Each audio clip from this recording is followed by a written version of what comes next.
So again, welcome. The Section 609 sales restriction has been a very busy topic, to say the least. Very busy one here for several staff members, and we've had questions in the last 3 weeks that that I would have never anticipated. Really, I didn't think thought it was going to be a fairly mild thing, and so we kind of made this little newspaper announcement here because this is about what it's been over the last 3 weeks, that this thing has caused mass panic. And it's no kidding. We've had people crawling off from all walks of life. There have been people that have told me that they've been working on cars without any Section 609 and was it necessary, and what did this mean, and all these other sky is falling type of propositions. But I just want to tell everybody right now, again, before we get into the meat of the presentation, just really relax. There is a new law going into a place, but really the infrastructure of this new part of the law has already been, cast years and years ago, and most of you are probably in pretty good shape. But let's get into the finer points about this. Okay, now I'm going to go back in history, way back to the final rule from EPA, the original Section 609 from July 14th of 1992. And I'm not trying to throw a bunch of legalese at you to bore you to death. Honestly, I'm not. I just want to show you the underpinnings of where we're going based on the original final rule. So under Section 609, the 8234, notice that you have to have a Section 609 credential as just to work on motor vehicle air conditioning systems. That's just a requirement.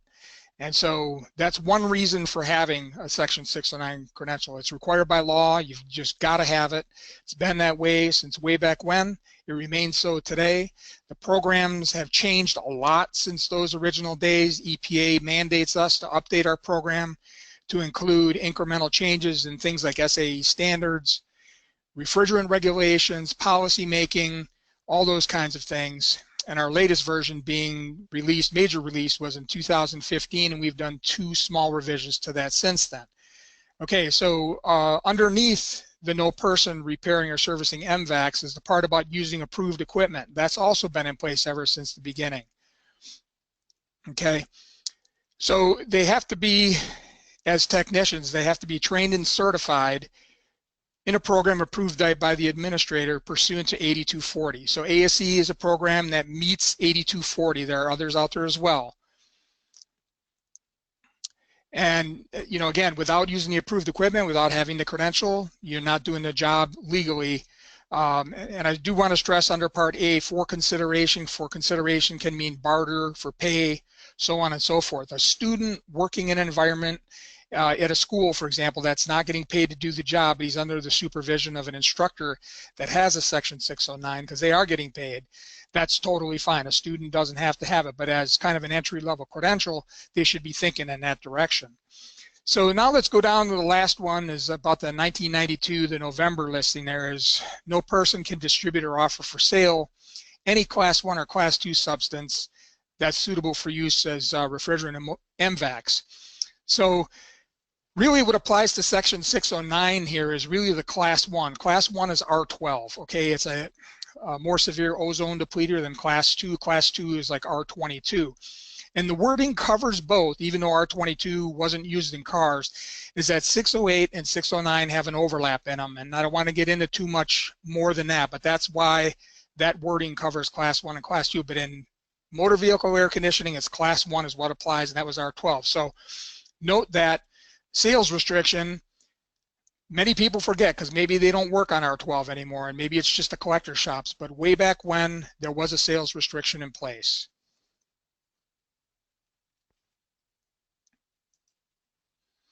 All right, so what's the new part of the sales restriction? So in the fall of 2016, EPA published a final rule that essentially took that R12 sales restriction part and now extended it over into R134A and R1234YF. So non-ozone depleting refrigerants is what they extended it to. I mean, for years and years, there was a rumor that R134A was going to have a sales restriction on it, and that never materialized. Well, as of January 1, 2018, it is law. It's gone into place. Word is on the street, that the distributors know about it. They're going to be enforcing it. I wasn't as sure that word was going to be that widespread, but the word that we've gotten here is that distributors are aware of it. We've heard from many of them. So know that it is going to go in place and you're going to be asked for it. So what it does is it reinforces the Section 609 credential, and it applies to containers of refrigerant 2 pounds plus. Now there is an exemption in the rule to small cans containing less than 2 pounds with self-sealing valves, okay? I'm not going to get into that. I'm sure many of you would take exception to it, but I'm just the messenger. I'm just telling you what the law states. But going forward, you're going to be asked to show Section 609 when you buy refrigerants. Okay, so on the retailer side, distributor side, what have you, you're going to be required to keep records of your transactions. You're going to need to have proof of credentials from a Section 609 certified technician and have that on file for the person that purchased the refrigerant. And this same fact sheet that's displayed here is in the handouts. So by all means, download it and you can look over that a little bit more thoroughly without me reading all of it verbatim. But the point of the matter is that we're kind of going back to the old days in terms of having to have it. I mean, I know there are a lot of people out there that have a 609. They may not even have a current, copy of their credential. They've lost it because some time has passed. They may have taken it way back in the 90s. Whatever the case may be, just saying that you have it isn't going to get it done.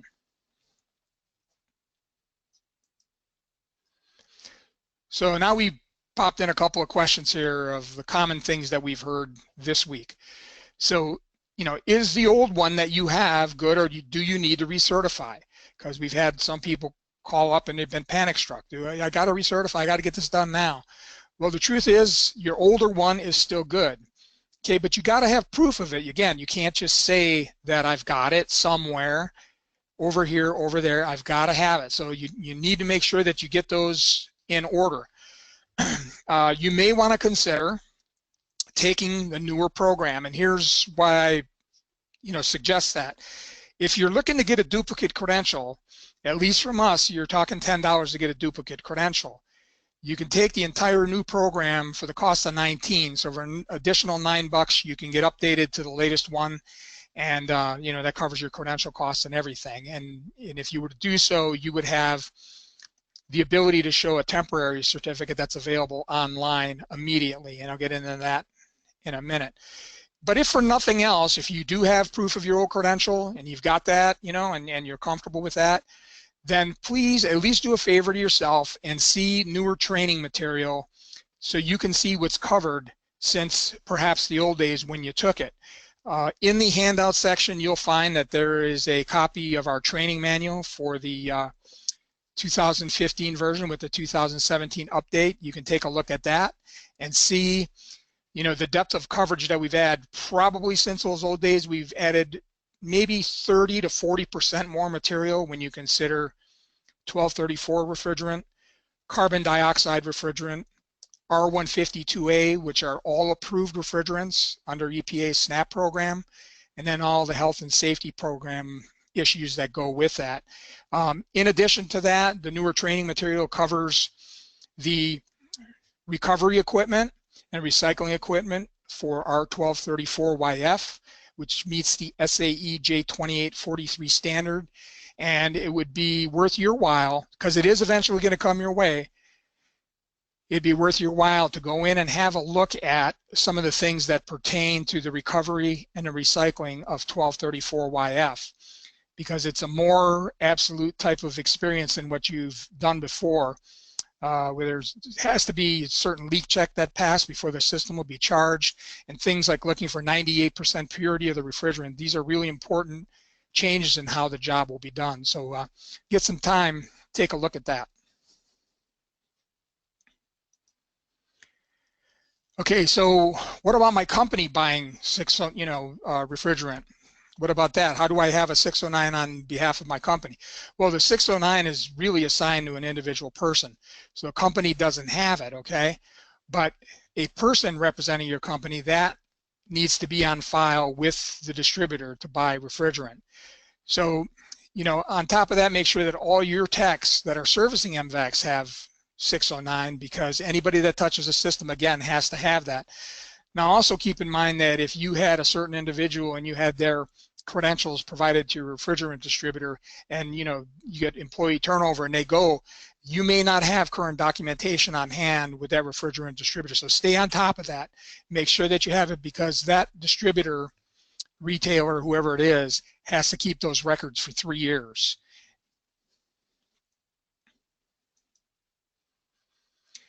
Now, here's a myth that I've heard for years and years, and that is, so once I get any one of these credentials, I can buy any kind of refrigerant that's out there, right? That is not true. So 609 applies to motor vehicle air conditioning. That's the only kind of refrigerants that you can buy. I've heard stories that people, you know, years ago bought R22 for some of the stationary air conditioning applications with a 609 credential. That is not allowed by law. So it's only the particular refrigerants that apply to the credential that you have. So, and just the opposite is true for section 608. So stationary air conditioning, they can only buy, you know, those types of refrigerants like R410A, but they really can't go and buy R1234YF with a section 608.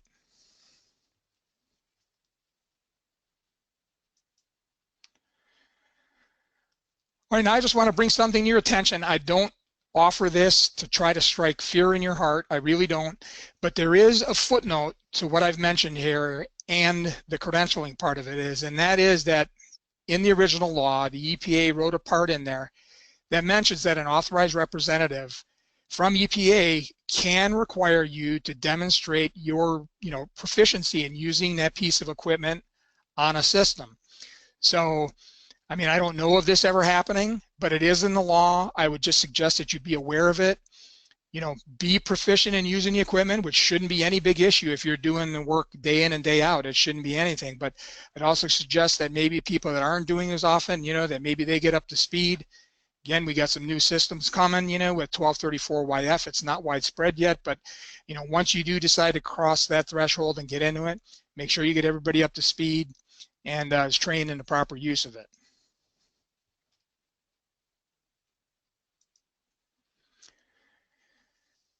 Here's one that we deal with all the time, and this came up again this past week, is that I had a technician call in that had the heating and air conditioning credential, our A7, thought that he was covered under section 609 and was literally blown away when I told him that he wasn't. The A7 and its you know, brethren in our group of tests, T7, H7, S7, those are really heating and air conditioning, diagnostic and repair in nature. They're designed with a different goal in mind, and that is exactly that, is the diagnostic and repair part of it. So section 609 really focuses on refrigerant management, reducing refrigerant losses to atmosphere, health and safety, those sorts of things, and knowing refrigerant statuses. So it's a different animal altogether. It is an open book program. It may seem real lighthearted and, you know, not such a big deal compared to the regular certification program, but the reality of it is regular ASE certs don't meet 609, so you want to make sure you got 609 for the reasons that I just cited.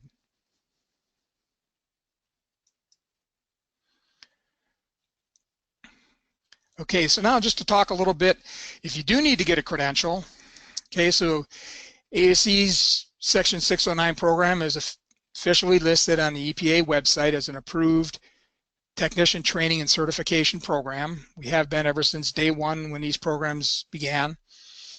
We do offer it in paper and we offer it on the web. The costs are the same.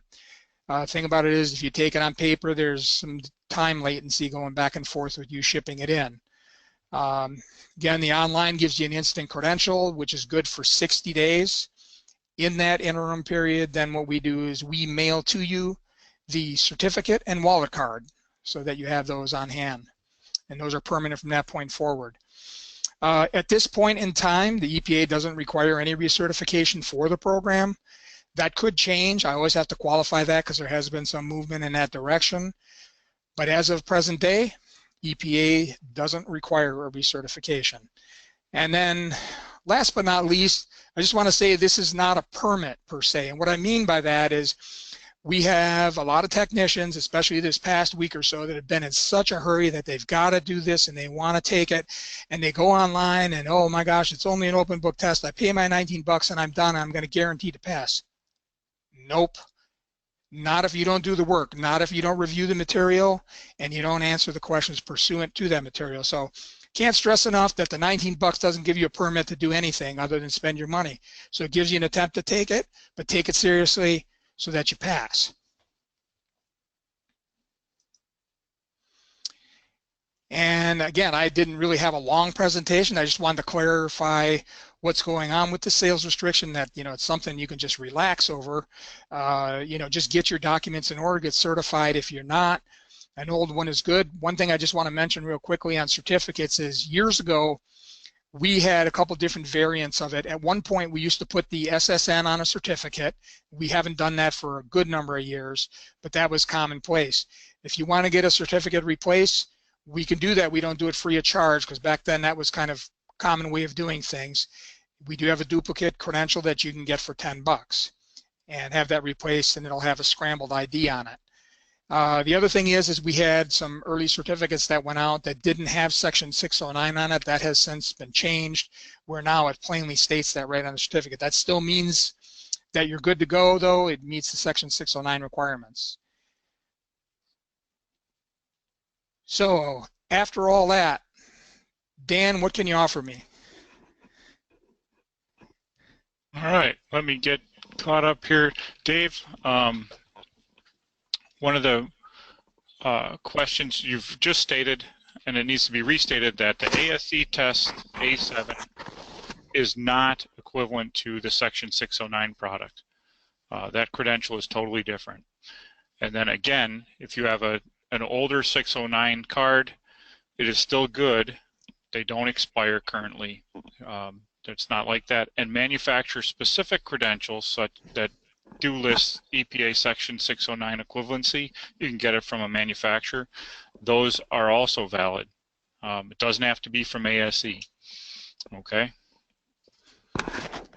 That's exactly right. I mean, what we're encouraging you to do is to really just get your ducks in a row, no matter from where, because I can't speak to what EPA is doing for enforcement these days. Some people, it's kind of funny, they will laugh in the face of all this and say, I've never had anybody stop by, but you never know what tomorrow holds. I mean, I can't speak for any of that, and for, you know, the cost of $19 or whatever it is to get, you know, just find your paperwork, have it in place, all that sort of stuff, it's not worth the chance.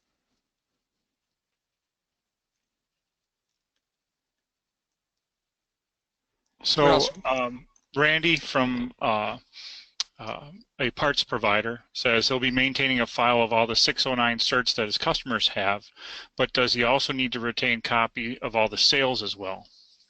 Yeah, he does need to record the transaction information, the date of sale, the refrigerant sold, who it was sold to, those sorts of details. If he looks at that handout that's in the section there, it'll give more details on that, but those records need to be kept for 3 years.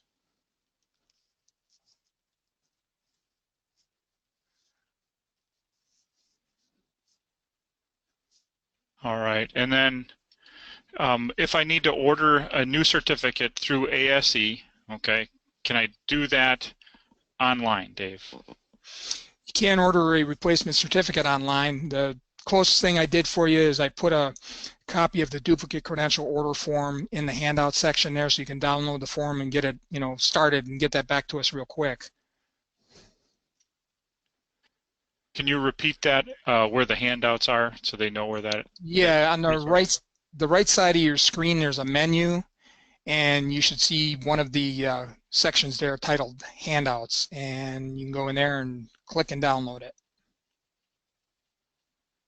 The questions, Dave, the questions pane is blowing up with where do I find 609 from ASE? It's not a sales thing, but just they want to know where on the ASE website do I go to find section 609 and more information about it.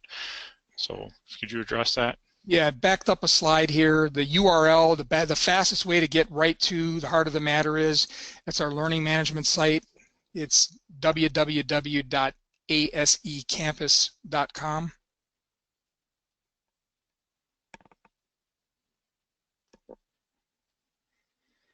And if you do go to ASE.com, you'll find information on the Section 609 there. They'll give you, introduction, some other cursory information, but it will redirect you eventually over to the ASE campus site.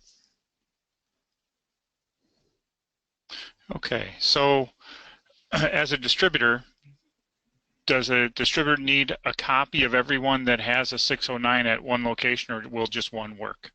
They need to have at least one on file, and I stress keeping it in, current, because of the fact that you may think that you've got that in control, and John Jones leaves and he's no longer the technician at that shop that you got the credential for.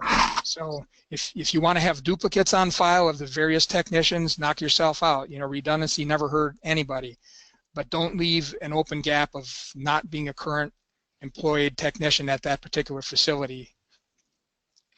There's a lot of questions, Dave, about who's responsible for violation of the regulation by, is it the manufacturer? If the employer uses a Tech 609 permit, who's liable for any violations of the regulation by the employees? Again, I can't speak for how EPA is going to enforce that. In years past, I've seen that they've gone after the business, probably because they have deeper pockets. Again, I don't know the strategy behind that. It's hard to say how they might handle each individual case. For those that are looking for the handouts, there's a little tab that does say handouts. It'll have a little Adobe, 2 Adobe or 3 Adobe things, and then a JPEG deal on the toolbar pane. So it'd be right in those toolbar areas.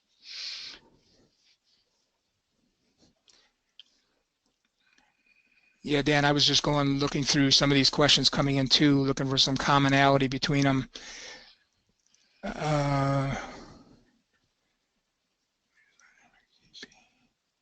So to be clear, there's no test number on the ASE website. You're going to My ASE, correct, Dave? You go into ASE campus to take the 609. ASE campus, okay. Right. So you go to ASE campus to take the 609. It is not an ASE credentialing exam. It's an EPA Section 609 credential. So 2 different things. Yep, and if you have a My ASE profile over on ASE.com, your login and that will not carry over there. At this point, they're 2 separate sites, so you need to create a new profile on the ASE campus site. And if I already have a credential, say I was in community college 15 years ago and I went through an AC program and my instructor or my employer told me I needed it and I don't have a copy of it, is there a way for me to find out from ASE or MAX or any of the other folks that provide those type of credentials for EPA Section 609, whether or not I have a current credential? Yeah, I mean, the 2 big players, of course, in this is MAX and ASE, and you can contact us if maybe you don't even remember where you got it from, but if you contact us, we'll certainly look it up and see if we have you on file. And I know Max has done the same thing. In fact, one of the other things I'll just offer to you is that there was a time when there was another organization called IMACA that some people earned their certification through. Max has managed those records now and currently handles them. I don't know how big those records are, but I do know that few people had that credential. And that's important because several people have asked that about that organization. So thanks, Dave. So if you have that particular organization, it was IMACA. IMACA. Those are being managed by MAX, correct? MACS.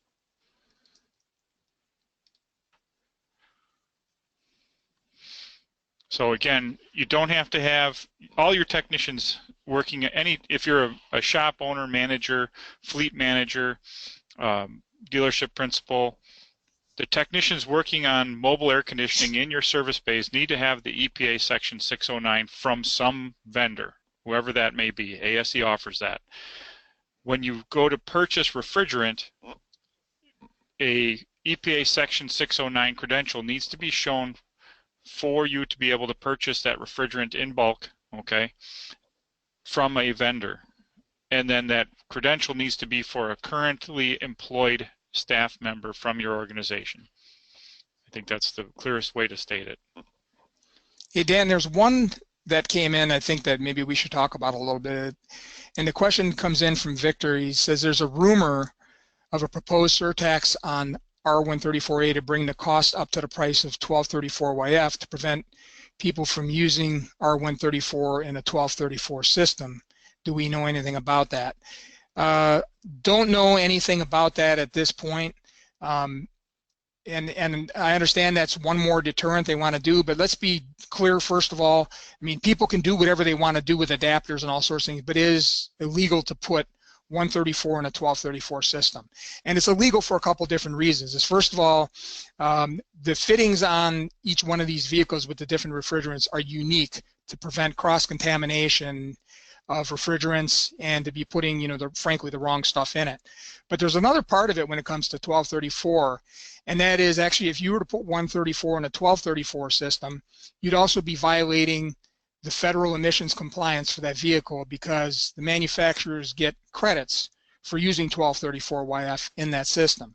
So, it's kind of a scary thought to think about the fact that, you could be tagged with affecting the emission system on a car by servicing an air conditioning system, putting the wrong refrigerant in it.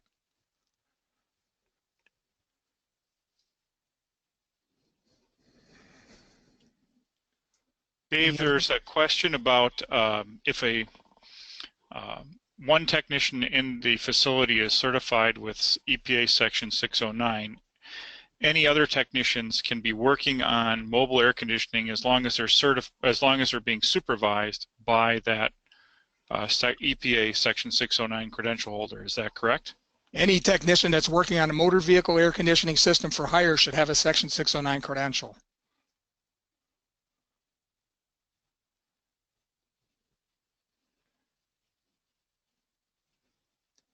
Each individual that touches a system and works on it.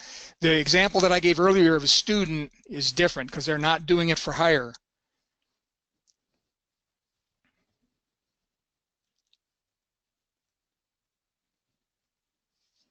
What else we got?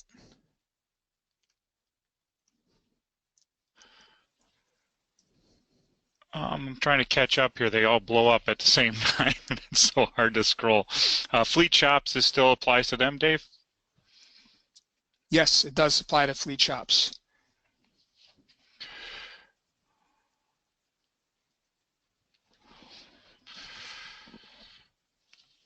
Also, Dan, if I just might add to that, fleet shops, we start getting off into trucks a little bit.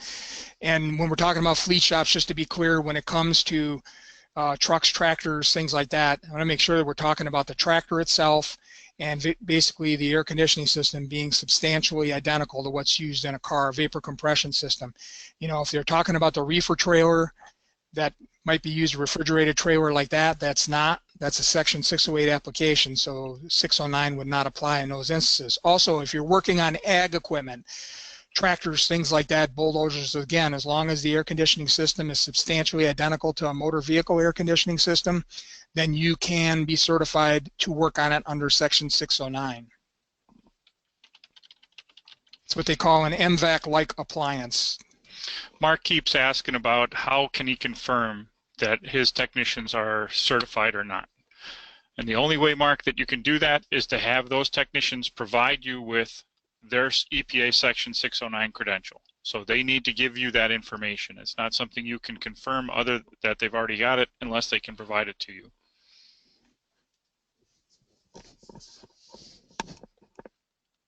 Yeah, because they're the individuals that hold that credential, so they basically have to agree to provide that to you.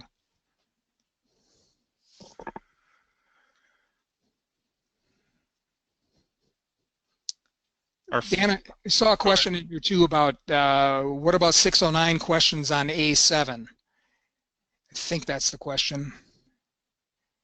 And there are a couple of questions on the A7 on refrigerant management, but not anything to satisfy 609. It's not comprehensive enough.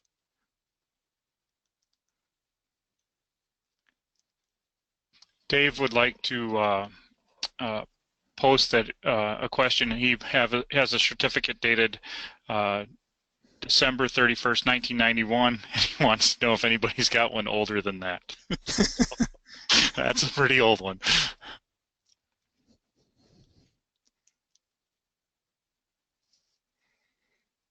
Just a quick footnote to everybody too, if you do happen to take the program online, the temporary certificate that you're going to get, as I mentioned earlier, is good for 60 days. There's a timestamp on it, a date stamp of when you took it. So, that's used to give you the immediate credential, but then in that 60 days, you should be getting your permanent one. Some people say, can I just go back and print my old, the one that I took online and just use that? Well, if you're more than 60 days out of that window, that temporary credential is really no good anymore.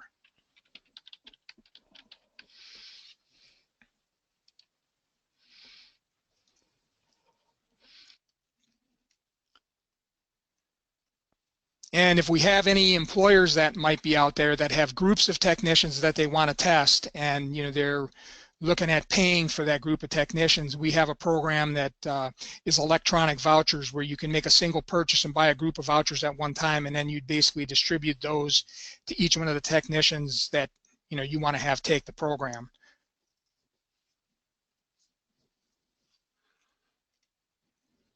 Dave, Gonzo's got a question from a student. The student was told that his Section 609 is not valid at the dealership he's working at, and he'll have to take a different test for AC work.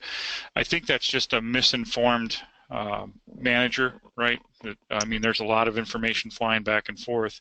So Gonzo, I would just counsel the student that maybe send the manager towards the recorded webinar. We've recorded this, and it will be posted on YouTube at ASE Campus. So if you go to YouTube, ASE Campus, you can review this. And then one of the attendees had one that's dated in 1986. Is there such a thing, Dave? That old? 86? Not from us. Don't know where that's from. So I don't know that this was even happening back that far, right? No. No, I mean, the original program, I mean, when you look at the original ruling in 1992, there was some activity in South Florida in 1991, but that's it. 86, don't know what that's all about. Okay, somebody asked what score is needed to pass. It's 80%, which is 24 or more correct on the quiz.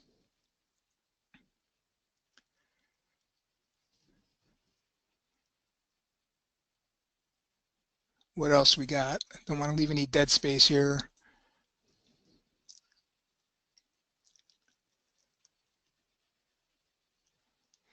Oh, the other comment I just want to make, Dan, too, on the, you mentioned, the YouTube channel, youtube.com/ASE Campus. That's the general URL where we've got all our past webinars recorded. But anybody that attended this webinar, and even those that registered and weren't able to attend, we always send out a follow-up email. And regardless of which of those two groups that you fall in, we include the specific URL to this given recording. So, tomorrow I'll come in and I'll find that I've got a whole bunch in my inbox and I see there's some even in the questions pane here tonight of where can I get a copy of this? I'd like to play it again for my students, or I'd like to look at it again.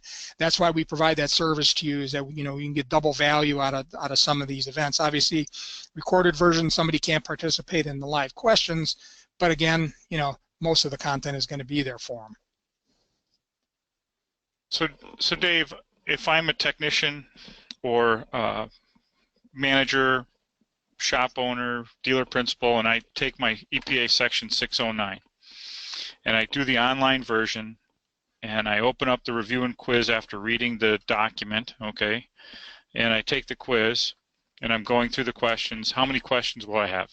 You're going to have 30 questions. 30 questions. Okay, when I take those 30 questions, if I fail the quiz, okay, do I have to pay to take the quiz again? Yes, you do. Okay. You pay for each attempt. And so really what we need to know as technicians and as test takers, when we sit down to take this quiz, it's open book. So you read the document, and then there's essentially reinforcement questions to reinforce whether or not you understood what you read. So by looking at a test question or clicking on it, it will link you back to that.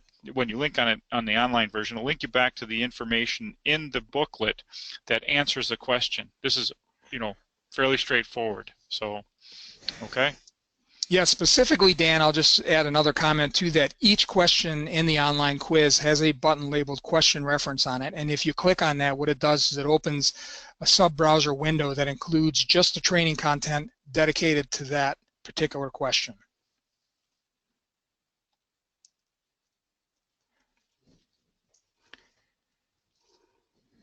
Any others, Dan? Thinking most of these are rehashing. Okay. So just a lot of questions are about how the product functions, how our product functions. Okay. Mm-hmm. And one of the things they need to understand, they were asking about how long do they have to take the quiz once they open up the product. So yeah, that's a good question. It's an untimed quiz. Okay, we don't have any session time. We don't have any maximum, cumulative time. You take however long you want to take it. And I tell people all the time, don't underestimate it. Take as long as you need to do it, and give it fair play. okay. And yes, Chris, this is a nationwide requirement.